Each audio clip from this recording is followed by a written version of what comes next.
ಅವರು ಸರ್, ರಚಿತಾ ಅವರಿದ್ದಾರೆ, ಅದಿತಿ ಅವರಿದ್ದಾರೆ. ಯಾರ ಮೇಲೆ ನಿಮಗೆ ಕ್ರಶ್ ಆಗುತ್ತೆ?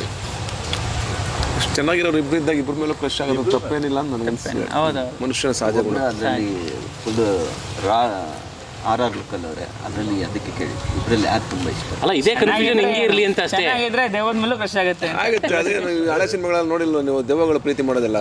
ನಾನಿನ್ನ ನೋಡಿ. ಹಾಂ, ನಾವೀಗ ನೋಡಿ ನಮ್ಮ ಸಿನಿಮಾಗೆ ಆಯ್ಕೆ ಮಾಡ್ಬೇಕಾದ್ರೆ 4 ಜನನ ಕಿಲ್ಲರ್ಗಳು ಅಂತ ಯಾಕೆ ಅಂದರೆ, ಈಗ ನೋಡಿ ನಮ್ಮ ಸಿನಿಮಾಗೆ ಇವ್ರು ಎಷ್ಟು ಕಾಂಟ್ರಿಬ್ಯೂಟ್ ಮಾಡಿದ್ದಾರೆ ಅಂದರೆ, ನಾವು CG ವರ್ಕ್ ಮಾಡಿಸ್ಬೇಕಾಗಿತ್ತು. ಈಗ ವಿತೌಟ್ CG ಇವ್ರನ್ನೆಲ್ಲ ಹಾರರ್ ಫೀಲಲ್ಲಿ ತೋರಿಸ್ಬೇಕಾಗಿತ್ತು. ಬಟ್ ಇವ್ರು ಆಲ್ರೆಡಿ ಕಾಣ್ತಾರೆ. ನಮ್ಮ ಮೇಕಪ್ಗೆ ಮತ್ತು CG ವರ್ಕೇನು ಅವಶ್ಯಕತೆ ಇರಲಿಲ್ಲ. ಹಾಗೆ ಆ ಥರದ ಕ್ಲೆವರ್ ಐಡಿಯಾಗಳನ್ನ ಮಾಡಿದ್ದೀವಿ ಫಿಲ್ಮಲ್ಲಿ ನಾವು.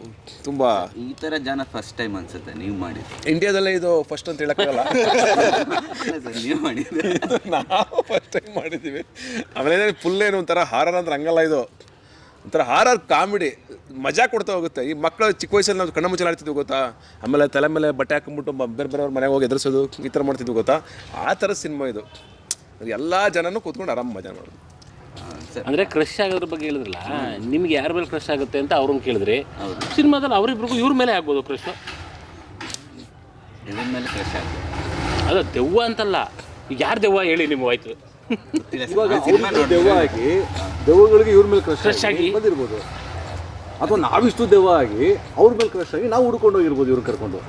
ಹಿಂಗೂ ಇರ್ಬೋದು. ಹಾಂ, ಎಲ್ಲ ಪಾಸಿಬಿಲಿಟಿ ಇದೆಯಲ್ಲ. ಮನೆಯೇ ಒಂದು ದೆವ್ವ ಆಗಿರ್ಬೋದು, ಅಥವಾ ದೆವ್ವದ ಮನೆ ಆಗಿರ್ಬೋದು ಅದು, ರಿಯಲ್ ಎಸ್ಟೇಟ್. ಅಥವಾ ನೀವು ಇಂಟ್ರೂ ಮಾಡ್ತಿರೋರು ದೆವ್ವ ಆಗಿರ್ಬೋದು, ಇಲ್ಲ ನಾವು ಕೂತಿರೋರು ದೆವ್ವ ಆಗಿರ್ಬೋದು. ಈ ಒಂದು ಕನ್ಫ್ಯೂಷನ್ ಬದುಕ್ತಾ ಇದ್ದೀವಿ. ರಿಲೀಸ್ವರೆಗೂ ನಮ್ಗೆ ಈ ಕನ್ಫ್ಯೂಷನ್ ಇದ್ದೇ ಇರುತ್ತೆ.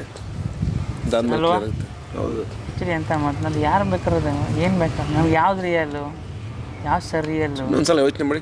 ಯಾವ್ದು ಸೂಪರ್ ನ್ಯಾಚುರಲ್ಲು, ಈಗ ನ್ಯಾಚುರಲ್ಲು, ನಮ್ಮ ದೇವರು ಯಾವ್ದು ಸ್ಪಿರಿಚುವಲ್ಲು, ಆತ್ಮ, ಆಧ್ಯಾತ್ಮ. ಈಗ ನೀವು ಡ್ರೀಮಲ್ಲಿ ಎದ್ದೇಳ್ತೀವಿ ಗೊತ್ತಾ, ಡ್ರೀಮ್ಗೆ ಹೋಗ್ತೀವಿ ಗೊತ್ತಾ. ಡ್ರೀಮ್ ಆ್ಯಕ್ಚುಲಿ ನಿಜ ಅಂತ ಅಂದರೆ ಒಂದೊಂದ್ಸಲ ಹೇಳಿದ್ರೆ ಒಂದು ಥಿಯರಿ ಪ್ರಕಾರ ಡ್ರೀಮ್ ಆಲ್ಸೋ ಸತ್ಯ, ಇದೇ ರಿಯಲ್ ಅಲ್ಲ ಅಂತ ಹೇಳ್ತಾರಪ್ಪ ಒಂದು ಥಿಯರಿ ಪ್ರಕಾರ.